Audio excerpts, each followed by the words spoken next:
Bank Islam, terutamanya Surah Wakaf Ahmad Dauji Dadaboy yang telah pun menjemput saya pada tengah hari ini. Alhamdulillah. Muslimin muslimat yang dirahmati Allah sekalian, pada kesempatan ini kita akan bicarakan satu tajuk, iaitu tentang jalan mudah menuju syurga. Ini kita punya tajuk kita lah ya, jalan mudah menuju syurga, atau bahasa orang Kuala Lumpur yang lebih faham lagi, smart tag ke syurga. Lagi senang. Maknanya nak cepat. Tapi tengok juga, kalau smart tag orang depan tu pun sangkut, kita pun belakang jam juga. Tuan-tuan yang dirahmati Allah sekalian, bila kita sebut berkaitan tentang syurga, ia merupakan tempat yang penuh dengan kenikmatan, sehingga kan Allah Subhanahu wa taala menggambarkan keindahan Al-Quran ini di dalam banyak surah. Boleh kita temui di antaranya ialah dalam surah Al-Waqi'ah. Dalam surah Al-Waqi'ah, Allah Subhanahu wa taala ada menyebutkan berkaitan tentang keindahan syurga. Di antaranya ialah syurga itu keadaannya wa fakihatin mimma yatakhayyarun wa lahmi tayrin mimma yashtahun wa hurun 'ain. Antaranya Allah sediakan kita buah-buahan. Dalam syurga ada macam-macam jenis buah. Wa talhim mandud, pisang. Dalam syurga ada buah. Kan dalam syurga macam-macam buah. Biasa kita dengar anggur, kurma, itu biasa dah, bulan Ramadan paling banyak.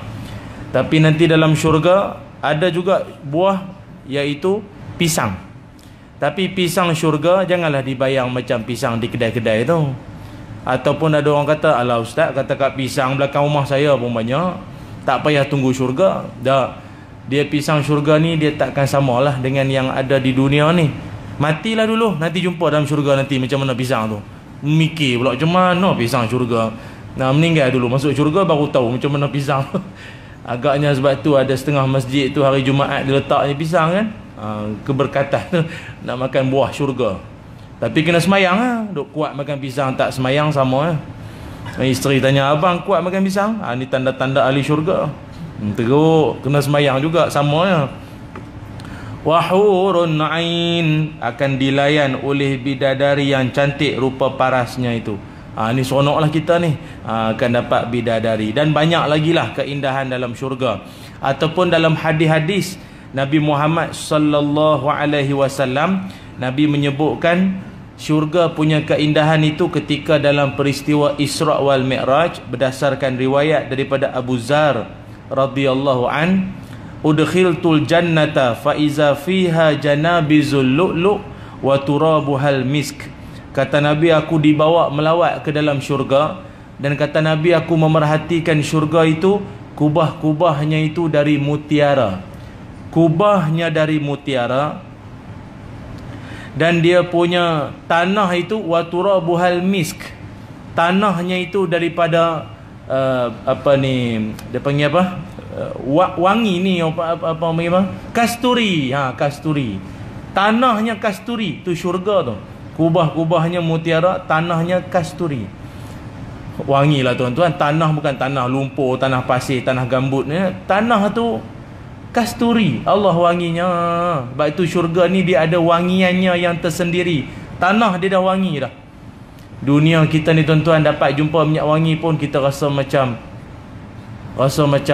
tak mampu nak beli kalau yang mahal-mahal sangat.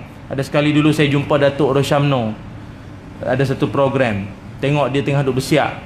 Saya kata, Datuk, spray lah sikit wangi tu. Kita tak mampu nak beli macam dia tu. Dia pun, amal Ustaz, dia cek 2 kali lah, sok dia bagi. Ya Allah, baju yang kena spray tu balik rumah wangi kat seminggu dengan baju-baju lain semua habis bau yang sama. Telekung isteri saya semua bau wangi daripada baju saya yang kena spray tu. Tanya dia, Datuk, ni berapa harga ni? Dia kata, alah ustaz pun boleh beli lah, 7,000 lah ni. Masalahnya kalau botol tu besar ni, kira besar. Kecil pada ni lah, 7,000. La ilaha illallah. Baik calik yang wakaf surau tu, malaikat subuh apa tu, tak beli, tak apa, wangi. Tapi itulah dia punya wangi tu tenggelam, bau gegat semua. Itu dunia. Dunia. Nanti kita masuk syurga wangi tuan-tuan. Sebab itu Allah Ta'ala akan kurniakan terlalu banyak kenikmatan, sehingga kan disebutkan juga di antara nikmat ahli syurga ni apa? Nabi Muhammad sallallahu alaihi wasallam menyebutkan syurga ini tak boleh nak digambarkan dengan dalam bentuk bayangan ataupun fikiran manusia. Ma la aina ra'at wala uzuna sami'at wala khatrin ala qalbin bashar. Kata Nabi, syurga ni tak boleh nak dibayang ataupun tak pernah dilihat oleh mata, tak pernah didengar oleh telinga, dan tak pernah terlintas dalam hati manusia. Macam kita kan, apa-apa bentuk kecantikan, keindahan, kita akan banding. Kita akan bandingkan dengan benda yang kita pernah tengok. Pergi ke Kundasang, Sabah, biasa kalau pergi situ kan, orang yang tempat dairy farm apa semua, kita akan cakap, macam New Zealand lah sini. Kalau orang yang dah pernah pergi New Zealand, dia tahu lah. Dia akan banding tempat. Macam tuan-tuan tengok saya lah hari ni, tengok penceramah kita tengah hari ni. Balik rumah nanti anak tanya, mama tadi ada live Facebook tadi, siapa ceramah tu? Ustaz Ilyas. Alah, Ustaz Ilyas tu yang mana mak? Alah, muka dia macam tengok. Macam-macam lah. Patah amin ada, patah balik ada, patah riuk semua ada. Jadi tuan-tuan akan membanding dengan benda yang pernah dilihat. Tapi syurga, mana ada pernah tengok. Tu yang Nabi kata, kau takkan boleh, tak payahlah kau nak bayang-bayang. Buatlah amal soleh tu, nanti kau masuk, kau tengoklah. Kau takkan rasa. Macam sekarang pun kalau kita pergi rumah orang kaya-kaya kan, dia buat open house ke kenduri kan, tengok rumah orang kaya-kaya, kita kata macam syurga. Takkan sama. Ada seorang kawan saya tu dijemput imam semayang tarawih. Dia satu rumah orang kaya lah, dia Kajang, Datuk Seri lah dia ni. Cuma dia tak sihat, jadi dia panggil ustaz mai semayang di rumah dia. Dia panggil budak tafih. Kawan saya tu bayanglah, rumah dia tu canggih tak canggih. Kawan saya cerita, dia punya lantai dia bawah tu ikan duk berenang. Lantai bawah tu ikan. Kat Kelang saya jumpa ada satu rumah pun macam tu juga. Lantai bawah tu ikan. La ilaha illallah. Macam kita kan lantai kan bawah tikus, lipah, cacing semua. Ada juga binatang tu, tapi tak samalah. Dia ikan besar tu. Kawan saya tengah semayang pun tengok ikan tu besar, lupa rakaat tu. Tu pun dia kata, aku ingat macam syurga rumah dia. Kan syurga kan mengalir sungai di bawah-bawahnya itu. Ya Allah, sonok tuan-tuan cerita bab syurga ni. Sebab itu bagi kita, macam mana amalan yang boleh membuatkan kita, mudah-mudahanlah berdasarkan hadis-hadis dan kitab-kitab yang saya ambil ni, buat homework sikit, mudah untuk nak ke syurga. Baik, dengar baik-baik Perjalanan kita nak menuju syurga, kalau nak diikutkan, tidak semudah yang disangka. Sebab perjalanan menuju syurga ni kalau nak ikut, jauh, terlalu jauh. Tengok ya, kita ni dalam kehidupan, kita ada berapa stesen yang akan kita lalui. Yang telah pun kita lalui, namanya alam roh. Tu stesen pertama, dah selesai. Alam roh. Stesen kedua namanya alam rahim, pun dah beranak dah, semua dah lahir dah. Yang ketiga namanya stesen alam dunia. Sekarang kita tengah duduk ni alam dunia. Baru 3. Lepas daripada ni, stesen keempat namanya alam barzakh. Stesen kelima namanya alam akhirat. Stesen keenam namanya padang mahsyar. Stesen ketujuh namanya syafaat. Stesen ke-8 namanya hisab amalan. Stesen ke-9 namanya menerima buku catatan amal, sama ada tangan kanan maupun tangan kiri. Tangan kanan kan ashabul yamin tu. Yang ke-10 namanya stesen al-mizan, tempat timbang, berat yang baik ke berat yang jahat. Tu stesen yang ke-10. Stesen yang ke-11 namanya telaga Kausar. Ada yang dipelawa oleh Nabi untuk minum, ada yang dihalau oleh Nabi daripada minum. Nabi sendiri halau tau. Ni lain kali kita cerita siapakah golongan yang dihalau oleh Nabi daripada minum telaga Kausar. Panggillah lagi lain kali. Ada orang kena halau tau. Jangan ingat lega dapat minum air telaga Kausar. Belum tentu. Walaupun umat Nabi, Nabi kan ummati, umatku. Memanglah umatku. Tapi kalau dah umat aku pun mengarut, kena halau. Tak tahu siapa dia lah, lain kali kita cerita. Stesen ke-11 namanya Telaga Kausar. Stesen ke-12 namanya Titian Sirat, menuju ke syurga, bawah neraka. Jadi ada 12 stesen semua. Sekarang kita baru stesen yang ketiga. Jauh tak? Baru sejauh. Dia kalau bahasa LRT, bahasa monorail ni kena cakap macam tu, baru nampak jauh. Kalau ingat syurga, tak lama kot. Dah datang pun taman syurga, tak lama dah. Jauh. Nak diikutkan jauh, terlalu jauh tuan-tuan. Baru stesen ketiga. Sebab tu orang kalau jenis beriman pada hari akhirat ni, tak tergamak dia nak kutuk orang, nak buat benda tak senonoh ni pasal jauh. Marilah tuan-tuan, kita tengok bersama bagaimana agar kita mudah jalan ke syurga. Nabi Muhammad sallallahu alaihi wasallam, Nabi pernah ditanyakan oleh Sayyidina Anas bin Malik radhiyallahu an. Anas bin Malik tanya kepada Nabi, dia kata, "Ya Rasulullah, sekarang di dunia kita bertemu wajah, bertemu muka. Nanti kalau dekat akhirat, macam mana saya nak cari tuan? Minta tuan share location lah. Takut tak jumpa nanti. Akhirat luas tuan-tuan, bilion manusia. Takut nak jumpa Nabi tu di mana? Stesen mana nak jumpa nanti tu?" Jadi ni Nabi beritahu siap-siap lah. Nabi bagi tahu kepada Sayyidina Anas bin Malik untuk supaya kita semua masing-masing tahu. Kata Nabi Muhammad sallallahu alaihi wasallam dalam hadis riwayat Tirmizi, nombor hadis 2357, hadis sahih. Nabi kata kepada Anas dan kepada kita semua warga Bank Islam dan rakan-rakan sekitar dan yang menonton ni ramai ni, Facebook live pun semua ni, tidur ke tu? Dengar ceramah sambil baring ya. Senang banyak. Aduh. Kata Nabi, ada 3 tempat. Maknanya carilah aku di antara 3 location ini, 3 tempat ini. Pertama, kata Nabi Muhammad SAW, Anas, kalau kau pusing tak jumpa, kau cari aku dekat Titian Sirat. Maknanya nanti kalau jumpa malaikat, Nabi mana? Ataupun Titian Sirat kat mana? Tanya malaikat lah nanti. Sekarang banyak polis bantuan. Nanti di akhirat tanya malaikat, mana Titian Sirat? Gitu. Sebab nak cari Nabi. Kalau Nabi kata, kalau tak jumpa juga dekat Titian Sirat, carilah aku dekat Al-Mizan. Al-Mizan tempat timbangan. Kalau tak jumpa juga timbang mizan itu, kata Nabi, carilah aku dekat Al-Haud. Al-Haud bermakna Telaga Kausar tu sendiri. Telaga Kausar. Itu saja di antara 3 tu. Carilah di antara 3 itu. Tapi tuan-tuan yang dirahmati Allah sekalian, di antara 3 tempat tu pun, kalau nak diikutkan, tak ramai orang lepas. Jangan kata nak jumpa Nabi, dekat 3 tempat tu pun tak lepas. Tak cukup, dokumen tak cukup, loan tak lepas. Jadi macam mana tuan-tuan? Cakap bahasa orang bank sikit. Yang pertama, tengok untuk selamat di Titian Sirat, yang mana Titian Sirat ni, dia punya panjangnya tidaklah begitu jauh sangat, iaitu sejauh 15,000 tahun perjalanan. 15.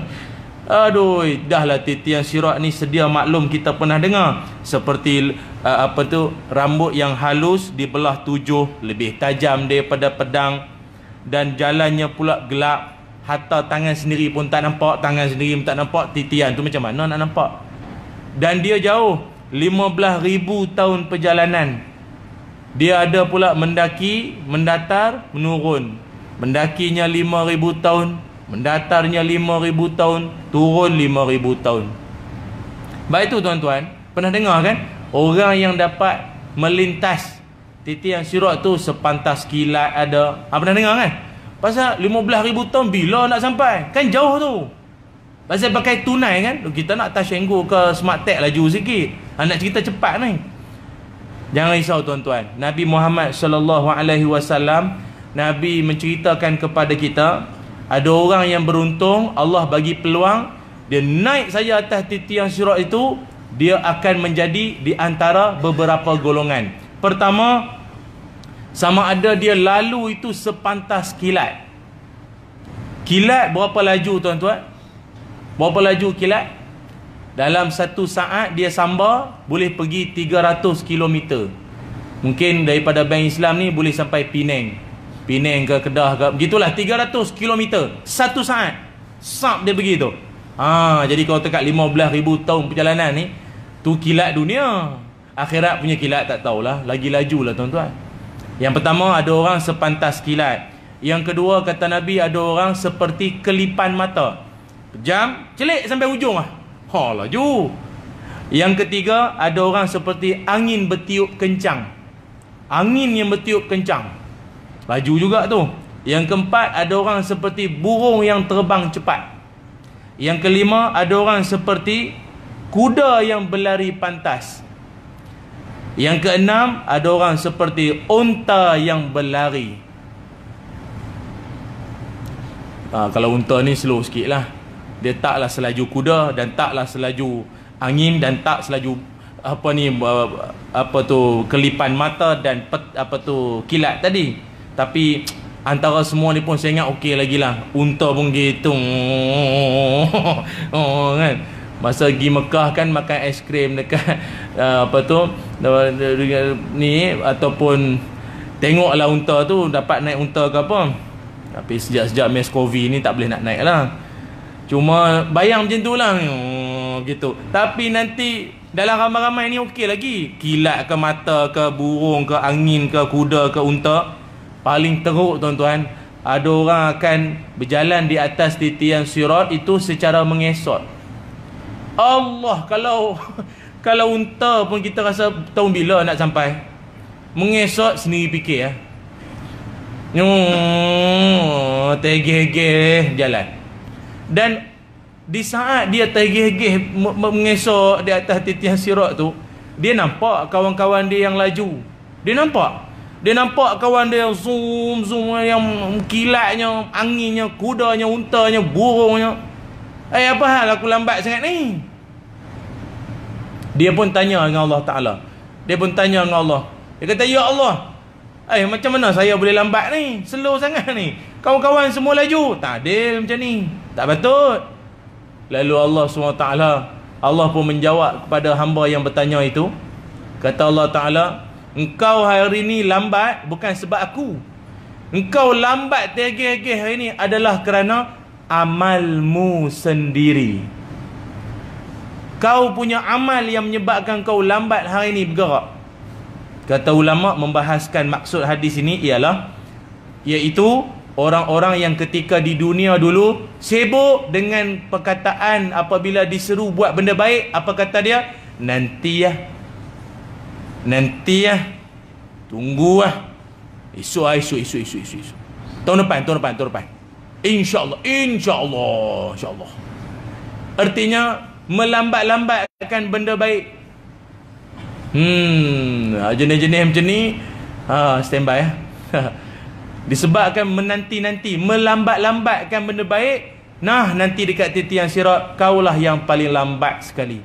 Baik itu doa lah pada Allah tuan-tuan. Tuan-tuan ni kalau ada peluang buat benda baik, buat je lah tuan-tuan. Orang buka peluang untuk ibadah korban, masuk, boh je nama. Ada duit tak? 100 ya, boleh. Carilah sampai dapat. Mana tahu kot tahun depan dah tak bertemu dah ibadah korban kan. Manalah kita tahu kita ni ada rezeki ke tidak hidup. Masuk tuan-tuan.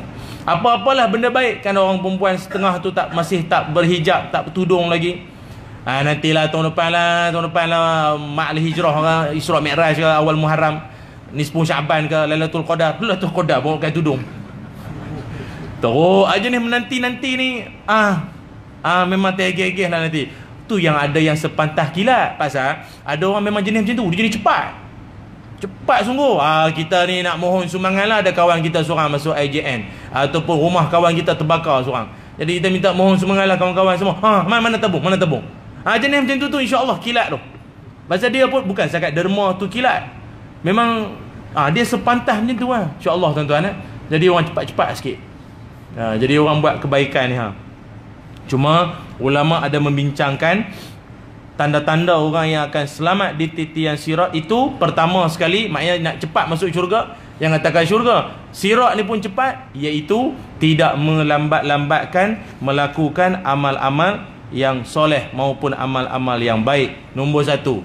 Okey, maknanya jangan melengah-lengah lah dalam buat benda baik. Yang kedua, samalah macam kita nak pergi haji ke apa kan, daftar haji itu penting. Setengah orang dia kata, saya dah buka akaun dah, buka akaun tak jadi, dia kena bubuh 1,500 dulu ke apa sekarang kan. Daftar tu dulu, buka akaun tak jadi. Satu, maknanya cepat dalam buat benda baik. Yang kedua, agar mudah cepat kita selamat di titian sirat ataupun terus ke syurga, amalan nombor 2-nya ialah, ni pun sama juga, jangan berbincang mengenai agama Allah mengikut pendapatmu sendiri. Maknanya kita dalam hubungan seharian ada hal-hal berkaitan dengan agama, jangan cakap ikut kepala sendiri, buat hukum sendiri, tak boleh. Dia mesti kena ada rujukan. Kalau tidak nanti lambatlah kita nak ke syurga. Jadi panjang cerita, pasal kita kan memandai-mandai, kena audit nanti panjang, betul.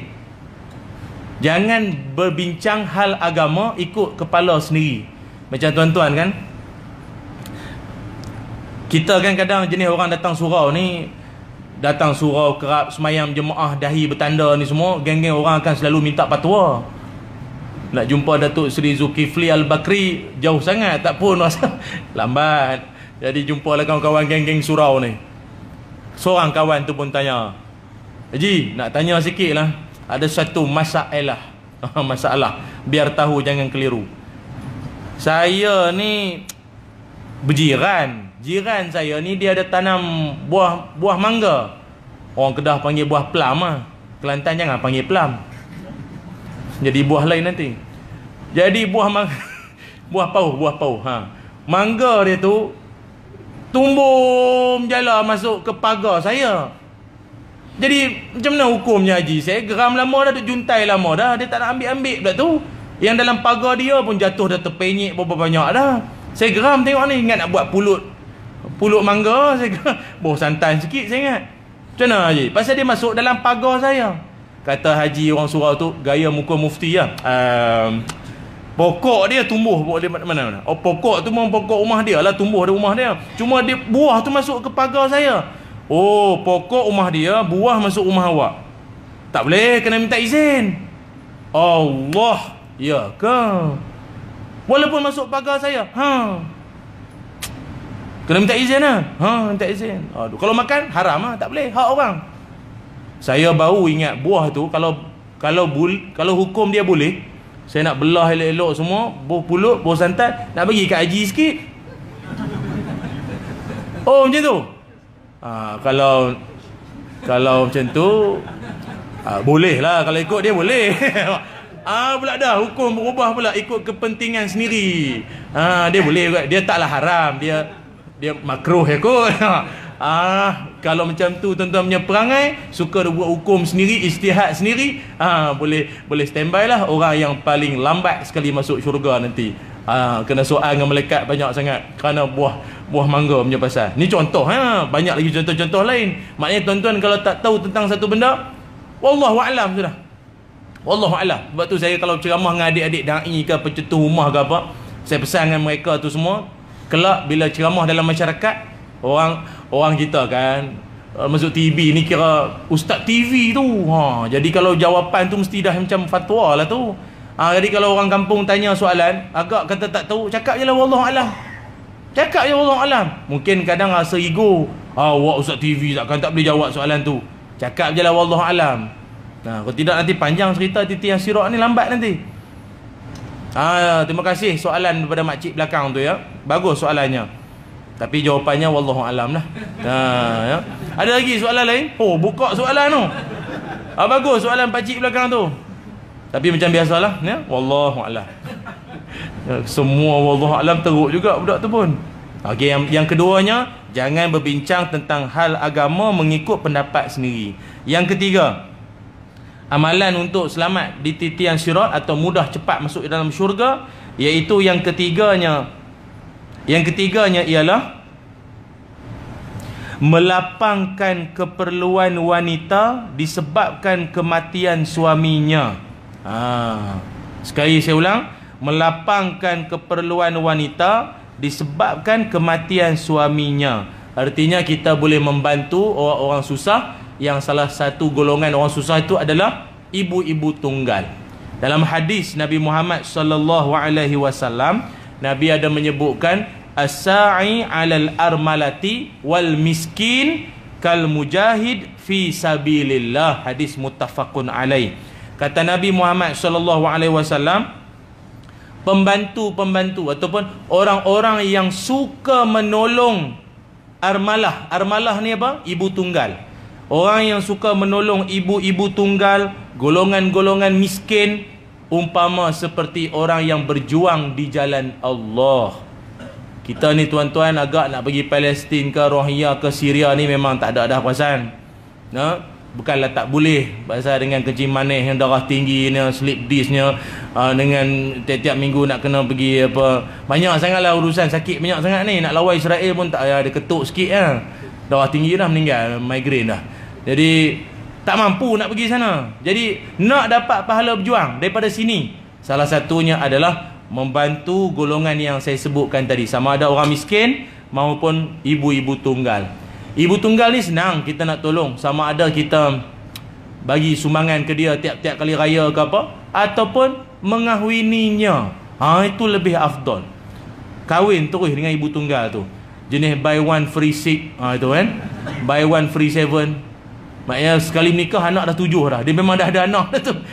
Senang dah, membantulah ibu-ibu tunggal. Tapi saya nampak tuan-tuan macam tak berapa nak setuju sangat ni. Bukan tak berani, tak setuju, saya tahu. Tak apa. Ini bagi orang yang berkemampuan lah. Hatta kalau kita tengok Nabi Muhammad SAW pun, dalam kebanyakan isteri-isteri baginda Nabi, Ummahatul Mukminin ni semua, kebanyakannya ibu tunggal. Pertama Siti Khadijah, ibu tunggal. Kedua Saudah binti Zam'ah, ibu tunggal. Ketiga Aisyah, baru anak dara. Keempat Hafsah binti Umar, ibu tunggal. Kelima Zainab binti Huzaimah pun sama. Ummu Salamah pun sama. Zainab binti Jahsy pun sama. Juwairiyah binti Al-Haris pun sama. Ibu tunggal mah. Maknanya merupakan, maknanya kalau orang cakap saya ni ikut sunnah, kalau betul sunnah menikah dengan ibu tunggal. Kalau betulnya lah. Tak apalah tuan-tuan, balik bincang dengan rumah lah. Abang berani pula ni bang, bukan apa, nak selamat di titian sirat dan cepat masuk syurga. Begitulah ya, bincang baik-baik. Muslimin muslimat yang dirahmati Allah sekalian, itu yang ketiga, iaitu membantu melapangkan orang susah, ibu tunggal maupun orang miskin ni semua. Yang keempat, amalan untuk mudah kita cepat masuk ke dalam syurga, amalannya ialah iaitu dengan bersedekah. Bersedekah ya, sedekah ni tak perlulah saya nak ulas panjang.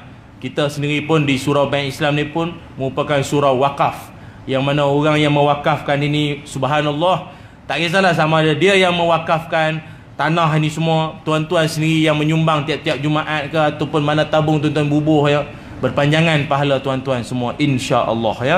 Banyak sedekah. Cuma sedekah ni kalau boleh sedekah sesuatu yang memberi manfaat kepada si penerima.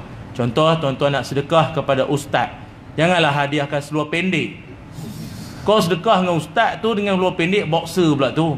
Sedekahlah benda yang dia boleh manfaatkan. Bawa pergi ceramah ke apa, sedekah jam tangan ke apa. Contoh, ada tulis sikit Bank Islam. Contoh. Tak malu. Apa lagi lah benda-benda yang berkaitan, yang boleh dimanfaatkan. Kan? Ni baju saya ni pun orang bagi. Ada lagi lah banyak ni orang bagi ni, yang ada di badan saya ni. Alhamdulillah, saya guna ni pun dapat pahala. Orang yang bagi tu. Ataupun tuan-tuan tengah makan di restoran mana-mana, pergi ke cashier, beritahu dengan budak cashier tu, adik, meja tu, tu, abang bayar. Meja mana bang? Yang jangan tunjuk, nanti dia perasan. Situ belakang. Punya ikhlas, tak nak orang tahu. Yang diminum air suam tu. Yang tu. Koman. Dah lah nak belanja diam-diam, air suam. Dah lah air suam tu ambil sendiri. Bayar. Jadi banyaklah bersedekah. Sedekah yang mengikut kemampuan sendiri. Itu amalan yang keempat. Cuma tuan-tuan, nanti ingat juga, selepas daripada titian sirat, kita akan bertemu lagi dengan satu tempat namanya timbangan mizan. Tempat timbangan mizan ini, apakah yang akan ditimbang? Allah Ta'ala, malaikat nak timbang apa pada kita ni? Kata ulama, 3 benda akan ditimbang. Pertama, ditimbang amalan kita. Yang kedua, ditimbang kita sendiri. Hari ni sibuk pergi nak timbang berat masing-masing. Ideal tak ideal punya berat. Nanti di sana pun kena timbang tak? Dulu kan ada seorang sahabat Nabi namanya Ibnu Mas'ud radhiyallahu an. Ibnu Mas'ud ni satu hari dia kan pembantu Nabi. Satu hari dia panjat pokok. Masa dia panjat pokok tu, Ibnu Mas'ud ni terkenal sahabat Nabi yang sangat kurus. Sangat kurus. Zaman tu tak ada lagi Appleton weight gain apa semua tu, tak ada. Ubat kurus tak ada. Memang dia kurus. Jadi bila dia panjat pokok, angin tiup. Bila angin tiup, dia jadi macam nak melayang. Kan? Awak jenis banyak isi tak apa, pejal, tak ke mana. Ni orang isi tak apa-apa nak ada. Jadi dia kurus. Jadi angin tiup tu jadi nak melayang. Sahabat-sahabat yang lain pun tersenyum-senyum lah, macam suka tengok kawan kita tu nak terbang. Jadi Nabi pun tanya pada sahabat yang lain, apa gelak-gelak ni, apa yang syok sangat ni? Tak ada apa ya Rasul. Tu Ibnu Mas'ud sian ke dia, macam nak terbang, kena tiup angin. Nabi tak gelak. Bagi Nabi, ada benda dalam hidup bukan lawak. Nabi kata, sungguh pun dia tu kurus, di sisi Allah betisnya itu lebih besar daripada bukit Uhud. Walau kecil, betisnya itu di sisi Allah lebih besar beratnya daripada bukit Uhud. Amalan daripada betisnya itu. Agak kalau kita ni pada betis besar, tidur manjang buta. Macam tu. Nak ibaratkan, maknanya tuan-tuan, hari ni tubuh badan kita ni, dia ada berat amalan. Tuan-tuan mungkin tangan ringan, tapi di akhirat nanti letak atas mizan, tangan saja dah berat dah. Pasal kuat bersedekah, kuat sapu kepala anak yatim. Mana tahu kan, sapu dengan penuh kasih sayang. Tu baru kepala anak yatim, dapat mak dia lagi, saya tak tahu lah. Ni contoh je lah ya. Berat tuan. Yang ketiga yang akan ditimbang adalah buku report kita. Buku kan, malaikat kanan kiri ni kan, akan hantar nanti timbang apa ni, kita punya buku report amalan kita. Tuan-tuan boleh rujuk dalam surah Al-Zalzalah ayat 6 hingga ayat 8, ataupun surah Al-Qari'ah ayat 6 hingga ayat 11.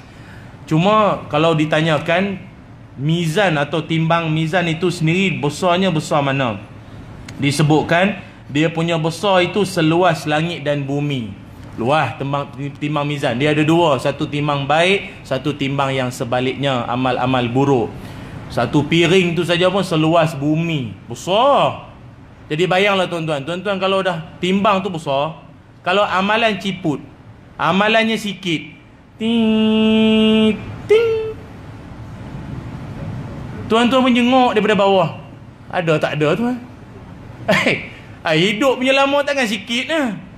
Komplain dengan malaikat, awak dulu riak, memang amal banyak, sana sini amalan, semua riak, nunjuk dengan orang, sombong semua, sikit-sikit nak menunjuk ke orang. Tengah tawaf pertama buat live ceramah tak apa, live tengah tawaf ni. Tawaf pertama dengan my hubby. Abang tengok bang, tengok. Sibuk nak bagi tahu dunia. Ambil korban dan korban tahun ni, gambar dengan kepala lembu. Nak bagi la ilaha illallah. Awak ni buat amal ni semua untuk siapa? Ni saya takut di sisi Allah tu kosong lah, habis macam tu lah. Seolah-olah kau kan dah dapat pujian dulu, cukup lah, habis lah, tinggal banyak ni lah yang ikhlas pun. Tu dia. Lepas tu hati-hatilah tuan-tuan dalam amal-amal kita ni. Pasal timbang tu piring dia besar, takut amal tu kecil lah. Cuma saya nak kongsi dengan tuan-tuan, bagaimana timbang kita itu akan boleh menjadi berat dengan beberapa amalan. Banyak tip ni tuan-tuan ni, kok kita meninggal malam ni ke apa, banyak lah boleh buat ni. Antara amalan-amalannya tuan-tuan, untuk memberatkan timbangan mizan kita Yang pertama sekali yang boleh kita jadikan amalannya, iaitu yang pertama sekali ialah memiliki akhlak yang mulia, memiliki akhlak yang baik. Sebab Nabi Muhammad SAW, orang hak perangai baik ni, dia punya nilai dia besar di sisi Allah Ta'ala.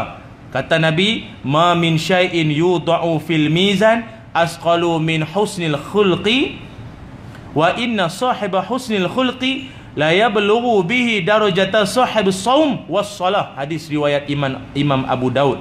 Kata Nabi, tidaklah ada amalan yang lebih berat pada timbangan mizan melainkan orang yang memiliki akhlak yang baik. Dan orang yang ada akhlak yang baik ni, dia punya nilainya besar di sisi Allah, melebihi sahibus saum wassalah. Maknanya markah lah ya, markah orang yang perangai baik lebih besar daripada markah ahli puasa dan ahli semayang. Tuan-tuan faham tak? Ahli puasa dan ahli semayang. Semua yang di depan saya ni pun, saya ingat bukanlah kita ni semua di kalangan ahli puasa. Ramadan tu pun pasal wajib. 6 tu pun tak cukup, pasal asal nak puasa open house. Jadi nak harap Isnin Khamis, mimpi. Kalau yang jenis Isnin Khamisnya memang faham tak, ahli puasa, pantang dengar siapa yang berpuasa pada hari ini mendapat pahala pulun dia pulun. Puasa Ashura ke, puasa apa bentuk puasa, dia pulun. Itu namanya ahli puasa atau ahli solat. Jangan cakap yang wajib-wajib tu memang telah lah. Ni yang sunat-sunat dia pulun semua. Kata Nabi, siapa yang berakhlak baik, markah dia lagi besar daripada ahli puasa dengan ahli solat. Apa tanda orang itu akhlak baik? Kata Imam Hasan Al-Basri, ada 3 tanda. Hari ni banyak poin ni. Saya tengok perempuan belakang dah berapi lah tulis tu. Pum. Tu saya kadang buat buku lah. Tahun ni insya-Allah lah ada rezeki, buku yang kelima akan keluar lah. Habis banyak kita kumpul ni, sayang tak dibukukan. Tuan-tuan tak apalah, Imam Syafi'i semua apa. Tak apa, dia tulis dalam handphone tu. Apa tanda orang akhlak baik? Pertama, tidak menyusahkan orang. Hidup jangan menyusahkan orang. Kan, parking elok-elok sikit, jangan parking tak senonoh. Yang kedua, suka tolong orang. Tak urai dah, semua faham. Yang ketiga, bermanis wajah, muka senyum di kaunter tu senyum manjang. Kaunter bank ke, kaunter ataupun cashier tu senyum sikit. Saya suka pesan dengan adik-adik cashier, senyum sikit lah. Abang tu dah lah shopping beratus habis, sampai ke awak muka masam pula. Ni abang punya barang, ni abang punya ni. Kali letak dekat sikit. Garang senyumlah. Banyak beli abang buat kenduri ke apa? Kan, senyum sikit, seronoklah orang kita terhibur. Itu tanda orang akhlak baik tu. Jadi orang akhlak baik ni apa kelebihan? Mudah ke syurga. Tu ya. Lagi amalan untuk mudah ke syurga juga atau memberatkan timbang mizan, mengamalkan zikir kalimatan ataupun zikir 2 kalimah. Ini saya ingat tuan-tuan biasa dengar aku ya. Saya ulang siaran saya lah, siaran ulangan Astro je lah. Apa amalan dia? Membaca zikir 2 kalimah. Ada hadisnya. Kalimatan habibatan ila rahman, khafifatan ala lisan, thaqilatan fil mizan, subhanallahi wa bihamdihi, subhanallahil azim. Apa makna dia? 2 kalimah dicintai Allah, ringan pada lidah, berat pada timbangan. Apa dia? 2 kalimah ringan pada lidah, berat pada timbangan, iaitu subhanallah wa bihamdihi, subhanallahil azim. Tuan-tuan duduk-duduk macam ni pun boleh buat sambil dengar ceramah, baca seorang-seorang. Subhanallah hamdi, subhanallah azim, subhanallah hamdi, subhanallahil azim. Tunggu train ke, tunggu Grab datang ke apa, baca Subhanallah Muhammad, subhanallahil azim. Makin banyak tuan-tuan baca, makin memberatkan timbangan tu nanti kelak di hari akhirat, insya-Allah. Lagi apa amalan untuk memberatkan ataupun memudahkan jalan kita ke syurga? Iaitu memperbanyakkan kita menghadirkan diri ke dalam majlis-majlis ilmu. Orang yang rajin datang ke majlis ilmu ni, Allah mudahkan dia jalan ke syurga tuan-tuan. Rajin-rajin datang dengan ceramah, insya-Allah, mudah-mudahan. Bukan saya sebutlah, Nabi Muhammad sallallahu alaihi wasallam, Nabi ada menyatakan dalam satu hadis, kata baginda Nabi, man salaka tariqan yaltamisu fihi ilman sahalallahu bihi tariqan ilal jannah. Kata Nabi Muhammad sallallahu alaihi wasallam, siapa-siapa yang menempuh jalan, siapa yang berusaha bersungguh untuk menuju ke arah majlis ilmu, maka Allah akan memudahkan jalan baginya menuju syurga. Sebab tuan-tuan yang boleh hadir di sini, ini pasal kita pun memang berbetulan kita waktu rehat. Ni kalau waktu-waktu yang lain, dalam 1000 orang tetamu datang ke rumah, tuan-tuan sanggup tu? Sanggup jugalah pergi. Walaupun kita ni kalau ikut waktu-waktu lain ni boleh pergi makan lunch apa semua kan. Sanggup korbankan sekejap ke dah makan dah. Patut muka tenang semua, kenyang. Tapi tak apalah, sanggup curi masa, mari juga ke majlis ilmu. Orang macam ni insya-Allah ni mudah untuk ke syurga nanti. Amin, insya-Allah. Cuma syarat dia dalam kita nak menuntut ilmu ni ada beberapa syarat. Nabi Muhammad sallallahu alaihi wasallam ada menyebutkan antara golongan-golongan yang Allah haramkan dia daripada mencium bau syurga. Ada ni golongan yang Allah, syurga ni kalau siapa-siapa yang soleh, Allah bagi dia dapat bau wangi tu. Tapi kalau orang yang adalah masalah dia buat, walaupun syurga ni daripada puluh ribu batu sekalipun dapat dicium wangi syurga ni, tapi ada orang Allah haramkan dia tak boleh cium bau syurga. Tuan-tuan fikir sendiri lah, kalau cium pun tak boleh, masuk apatah lagi cium bau syurga. Siapakah golongannya? Salah satu daripada golongan yang dilarang Allah dari mencium bau syurga ialah orang-orang yang menuntut ilmu agama kerana keduniaan. Al-fulus, kerana fulus ataupun kerana mau glamour, ataupun kerana kemasyhuran, nak famous, nak viral, nak namanya itu atau dia pun trending apa semualah, kerana keduniaan. Puak-puak macam ni jangan mimpilah nak masuk ataupun dapat mencium bau syurga. Artinya kena ikhlas.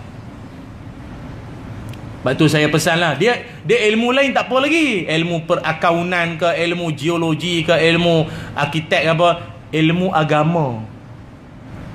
Dia pasal ilmu agama ni dia mudah nak riak sangat. Dia kalau ilmu lain bukanlah tak boleh riak. Ilmu repair aircon apa semua ni, kau nak riak apa sangat? Buat business card, kami menyediakan perkhidmatan servis aircon. Tak payah tulis lah, riak pula. Abang buat apa? Semua benda saya boleh. Tak boleh nak sebut pasal nanti tak dapat cium bau syurga. Dia ilmu keduniaan ni dia tak apa lagi. Ni ilmu agama ni dia senang sangat nak show off. Dia senang sangat nak menunjuk. Kan cakap depan orang semua kan, marilah kita bertakwa pada Allah.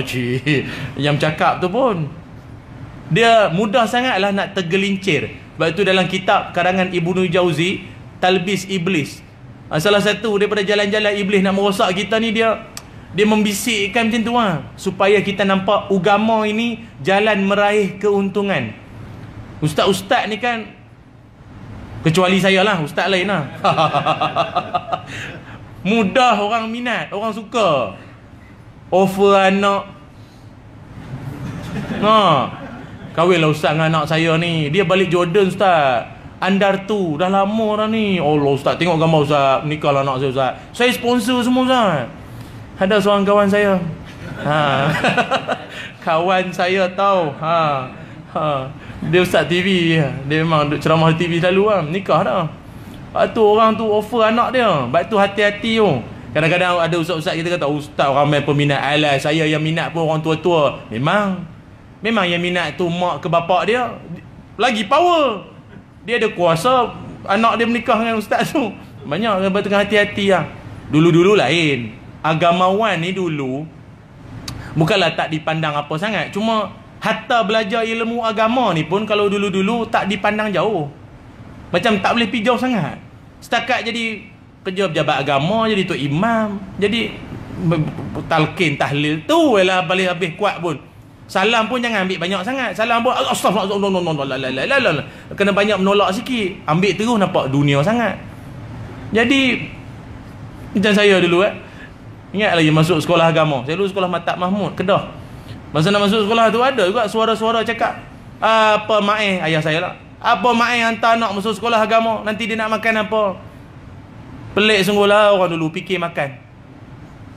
Tapi tak apalah, kita pun tak marah sangat. Pasal apa dia cakap tu makbul. Sampai hari ni orang tanya, ustaz nak makan apa? Ustaz nak makan apa ustaz? Ustaz nak makan apa ustaz? Cik tanya nak makan apa? Hari makan. Sungguh makbul tu. Jadi tuan-tuan hati-hatilah nak marah-marah. Kenapa nak ngutuk orang pun takut jadi benda baik pula tu satu hari nanti. Jadi ilmu agama ni, ilmuwan agama ni kena hati-hati sikit lah. Takut mudah tergelincir. Kadang mari perempuan-perempuan, baik tu kadang kaunselor ni banyak terjerumus ke arah apa ni yang tak sepatutnya tu. Ustaz, saya dengan suami selalu gaduh. Apa patut ustaz bimbinglah saya ustaz. Amin bimbing. Selamat maju jaya. Tu yang ustaz pun banyak bergaduh dengan bini pun kes tu lah. Malam-malam duk telefon lagi, ustaz saya tak boleh tidur lah ustaz, banyak gangguan. Saya telefon ustaz baru tenang. Lama. Yang ustaz tu pun bacalah ayat ini. Lama. Syaitan ni kadang dia bukan nak kacau mangsa tu sangat, dia nak kacau pak lebay tu lah benda tu. Pandai kau mengajar orang. Tunggu. Baik tu syarat untuk nak menuntut ilmu agama itu ada 3. Ini pun dipesankan dalam agama kita. Tuan-tuan menuntut ilmu agama ni, apa pun ilmu agama yang tuan-tuan tuntut, sama ada berkitab ke, ceramah perdana umum ke, forum apa pun lah, mesti dengan 3 syarat. Yang pertama sekali iaitu nombor 1, la ta'allamul ilma litubahu bihil ulama. Janganlah engkau menuntut ilmu agama dengan niat untuk menandingi mana-mana ulama. Artinya tuan-tuan dapat satu ilmu hari ni, katalah tuan-tuan belajar tentang jarak perjalanan titian sirat sejauh 15,000 tahun perjalanan. Marilah ustaz lain ceramah. Habis ustaz tu ceramah, ustaz saya nak tanya sikit, titian sirat berapa jauh? Ustaz tu datang ceramah tentang keluarga bahagia, macam mana jadi bapa soleh, apa semua tu. Berapa jauh titian sirat? Tak kena tajuk pun. Ustaz, wallahualam, saya pun tak pasti, tapi jauh lah perjalanan dia tu. Saya tak pasti lah jawapan dia. Tak boleh. Ustaz kena tahu. Ustaz mesti tahu. Kita orang tak apalah bukan ustaz. 15,000 tahun perjalanan, tahu ustaz? Wah, dia nak mengajar ustaz tu pula. Jadi tuan-tuan dapat ilmu untuk nak pergi lawan dengan mana-mana guru yang lain, salah tu. Tak boleh macam tu. Dia pasal setiap guru ni dia ada dia punya pandangan masing-masing dan rujukannya yang tersendiri. Jangan duk jadi bergaduh tuan. Oh ustaz, saya dengar ustaz tu cakap macam ni pula, apa jadi nak bergaduh pula time tu. Jangan. Memang kita digalakkan ramaikan guru supaya tidak taksub. Tuan-tuan kalau berguru dengan seorang saja susah, nanti jadi asub, jadi taksub lah, taksub. Cuma niat yang pertama jangan menanding mana-mana ulama. Saya pun sendiri pengalaman. Kadang-kadang saya kan di rancangan Tanyalah Ustaz ke apa, banyak pengalaman kita jumpa ada orang kadang dia tanya soalan memang dia nakkan jawapan, tapi ada orang bila dia tanya soalan dia bukan nak jawapan sangat, dia nak tunjuk yang dia pun tahu. Tu banyak. Sila kalau ada apa nak tanya soalan, ada soalan, ustaz apa hukum kalau kita perang kita pun begini ya, setakat yang saya belajar lah, ini jawapan dia, perang kita beritahu. Dia pun betul jawapan tu betul. Dah macam hakim pula dia tu, macam pengadil lah pula. Maknanya dia tahu, nak bagi tahu audiens lain dia pun tahu juga. Dan sepatutnya dia yang ceramah patutnya. Gitu. Jangan macam tu lah, niat macam tu tak bagus. Yang keduanya dipesankan kepada kita dalam menuntut ilmu agama, wala litumahu bihis sufaha. Jangan kau menuntut ilmu agama semata niat kerana nak nak tunjuk terror depan orang-orang jahil. Faham tak? Kita dapat satu ilmu ini, mungkinlah ya, barangkali tak semua turun dengan ceramah ini. Kan nanti balik ke office, ke meja masing-masing, kawan yang tak datang tu, kita pun nak tanya ni, apa zikir boleh memberatkan timbangan mizan? Kau tahu tak? Kau tahu tak? Aku tak tahu. Inilah orang akhir zaman. Dunia hampir kiamat, kau tak nak menuntut ilmu, kau tengok baru balik dari syurga, kau tahu? Jenis perangai macam ni tuan-tuan. Ini aduh, bajet bagus lah. Jangan macam tu. Jangan. Mentang-mentang kawan tu tak tahu, jangan kita nak tunjuk. Faham tak? Dia macam nak tunjuk dia terror sangat lah. Istilah terror ni kalau ikut tak betul. Terror tu ganas, teroris pengganas. Tapi dah kita dah selalu guna kan. Jangan tunjuk kau tu hebat sangat lah. Dan yang ketiga, dalam agama kita, nak menuntut ilmu agama itu tidak ada masalah, cuma dengan syarat wala takhayyaru majalis. Jangan kau memilih-milih majlis ilmu. Jangan memilih-milih. Maksudnya, macam kita kan ada, saya tak tahu lah ada jadual ke tak. Kadang-kadang kita kan masjid-masjid perumahan kita kan ada jadual sebulan. Kan kita tengok kuliah subuh hujung minggu ni, weekend ni siapa dia? Ustaz mana ni? Tak kenal. Tak ya. Khutbah Jumaat, dia lagi. Tak best. Ustaz TV9 datang. Ini kita kena pergi ya. Itu perangai memilih-milih. Tak boleh tuan-tuan. Ilmu agama ni disampaikan oleh siapa pun atas jalan al-haq ataupun ahli sunnah wal jamaah. Pergilah dengar. Ustaz ni confirm aku tidur. Takkan aku nak bawa koci dalam surau. Nak hilang ngantuk, bawa asam. Tak boleh. Jadi baik tak payah pergilah. Tak boleh. Jangan memilih-milih lah tuan-tuan. Sama ada dia ustaz TV ke, ustaz CCTV ke, datang je lah tuan-tuan. Sebenarnya saya sendirilah secara peribadi saya nak cakap, ustaz-ustaz CCTV ni sebenarnya jauh lebih alim tuan-tuan tahu. Kami-kami ni semua yang dijemput masuk TV ni pun, kalau nak ikut jauh tuan-tuan, nak banding dengan ustaz-ustaz lain, jauh lebih alim tuan-tuan tahu. Kami ni mungkinlah sikit-sikit Allah bagi kelebihan boleh memahami ilmu, orang panggil ilmu penyiaran, broadcasting. Dunia broadcasting ni tak semua orang boleh layan. Tuan-tuan mampu ke ceramah dengan sebiji kamera tak ada orang? Sejam buat lah. Assalamualaikum warahmatullahi wabarakatuh. Apa khabar tuan-tuan semua? Sihat? Sendiri tanya, sendiri jawab. Mungkin maklum di rumah tu tengah duk minum kopi ke apa ya. Terima kasih menonton kami pada ketika ini. Macam tak siuman pun ada. Cameraman dia on kamera, dia pergi buat kerja dia. Tak tahu dia pergi mana, agak cukup sejam ke nak commercial break, dia datang balik. Tu je kerja dia. Ni kita duk berang sorang-sorang depan kamera. Lepas tu saya kalau ceramah macam ni, saya seronok lagi nampak muka sorang-sorang, senyum, tidur. Okey. Sini tunjuk tidur ya. Tak, contoh. Kalau TV pun kira okey tau. Ada producer, ada FM, floor manager yang duk buat tu. Maksudnya kesimpulan. Buat gitu kan. Kalau ceramah radio, macam saya dekat Cool FM, Cool FM ke Radio IKIM ke, dengan sebiji ni mikrofon DJ dia buat kerja dia. Dia buka Facebook ke, dia buat apa, kontrol. Okey Ustaz, okey on. Okey, kita serahkan pada Ustaz Ilyas. Memang dia serah sungguh. Pandai-pandai perempuan dia angkat ada sikit Ustaz. Iklan. Baiklah semua. Tak semua ustaz boleh layan benda ni. Ni saya cerita habis sini je lah ya. Habis sini masuk kamera semua dah. Viral aku tak tahu lah. Nasib lah. Ada seorang lah, orang alim juga lah. Dia masuk TV. Ni kawan-kawan kru lah cerita. Jadi dia bercakap, dia ceramah. Betul-betul macam dia di masjid, macam dia dekat daurah mengajar kitab. Dia baca apa. Cameraman tu dia pen. Dia baling-baling pen macam tu lah. Macam kita kan mengisi masa lapang, kadang tak tahu apa nak buat. Ada orang gentil telefon, ada orang tekan-tekan pen, dia baling pen macam tu lah. Tapi sambil duduk tengok.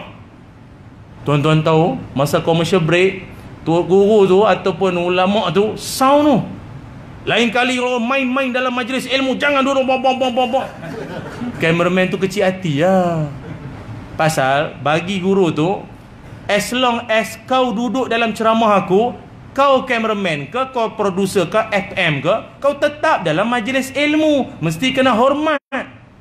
Dia orang tu manalah tahu dengan capnya semua. Dia bukanlah dunia tu sangat. Kadang mula dia buat program agama, Kak Ji dia buat program lain pula, program masak semua. Kadang dia tak tahu adab-adab. Tak semua orang boleh layan, tuan-tuan. Kadang tuan-tuan jangan kata ceramah, datang jadi audience pun sama.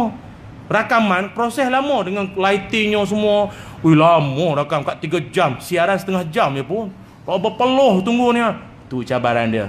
Jadi saya nak bagi tahu, macam tak limat nak rakam pula hari ni ya. Nak bagi tahunya, setiap orang yang mengajar ini dia ada kelebihan masing-masing. Cuma bagi saya, kita yang ustaz-ustaz TV ni alhamdulillahnya menyebabkan lebih ramai anak-anak muda, orang yang tak jenis datang masjid surau ni minat pada agama. Saya sendiri pun ramai orang datang jumpa ustaz. Saya selalu tengok Ustaz Ismail kan. Ismail tu bapa aku. Oh silap Ilyas. Oh ya nak cakap tu tadi tu. Dia excited aku silap nama bapa, nama sendiri macam-macam. Ada sekali tu saya ceramah di Pahang. Masa on the way nak pergi ceramah tu perut senak. Sampai saya cari tandas dulu. Kebetulan saya sampai, orang baru habis main asar. Kan orang mau keluar, yang nak ke motor, yang nak ke kereta. Ustaz, saya kata tandas. Toilet sana Ustaz. Sekejap Ustaz, gambar. Ajak gambar pula. Orang dah nak buang kan, aku berterabur sini, siapa nak settle. Nanti dulu saya buang. Saya masuk dalam toilet tu. Dalam hati saya keluar tu tak ada dah, orang tua ni takkan nak tunggu. Saya keluar tuan-tuan, ya Allah, dia tunggu. Pak cik tu dia tunggu. Pak cik, Ustaz lama memang duduk dalam tu memanglah urusan banyak kerjanya. Dia tunggu. Dia kata, tunggu pak cik ya. Ustaz, saya tengok di TV tu, dalam hati saya doa, ya kata, ya Allah, temukanlah aku dengan ustaz ni satu hari nanti. Rupa makbul depan pintu jamban. Rupa depan jamban. Mari ustaz kita selfie jom. Dia minat tu. Bagi saya, syukur pada Allah, dakwah tu bagi luas. Artinya, kalau orang dah suka dengan kita, kerja dakwah tu jadi lebih senang. Apa kita cakap, dia mudah nak terima. Cuma, saya berdoalah dan tuan-tuan mendoakan kami semua para asatizah agar kami ikhlaskan niat. Walau apa pun yang kita buat, pegawai bank ke, jadi ibu ayah ke, mesti ikhlaskan niat kita kerana Allah Subhanahu wa ta'ala. Cukuplah setakat ini saja dahulu perkongsian saya. Walaupun santai, harapnya sampailah mudah-mudahan insya-Allah, dan ia memberi bekas kepada jiwa kita bersama. Bismillahirrahmanirrahim. Allahumma salli ala Sayyidina Muhammad wa ala ali Sayyidina Muhammad. Allahumma inna nas'aluka ilman nafi'a wa rizqan tayyiba wa amalan mutaqabbala. Allahumma inna na'udzubika min qalbin la yakhsha' wa min du'ain la yusma' wa min ilmin la yanfa' wa min nafsin la tashba'. Ya Allah, ampunkanlah dosa-dosa kami, ampunkanlah dosa-dosa kedua ibu bapa kami. Kurniakan kami ilmu yang bermanfaat, rezeki yang baik dan amalan yang diterima. Ikhlaskanlah hati kami dalam apa jua yang kami lakukan. Mudahkanlah perjalanan kami menuju syurga-Mu ya Allah. Wa sallallahu ala sayyidina Muhammad walhamdulillahi rabbil alamin. Alhamdulillah. Terima kasih banyak tuan-tuan. Aqulu qawli hadza wa astaghfirullahal azim li wa lakum. Assalamualaikum warahmatullahi wabarakatuh. Wallahu a'lam.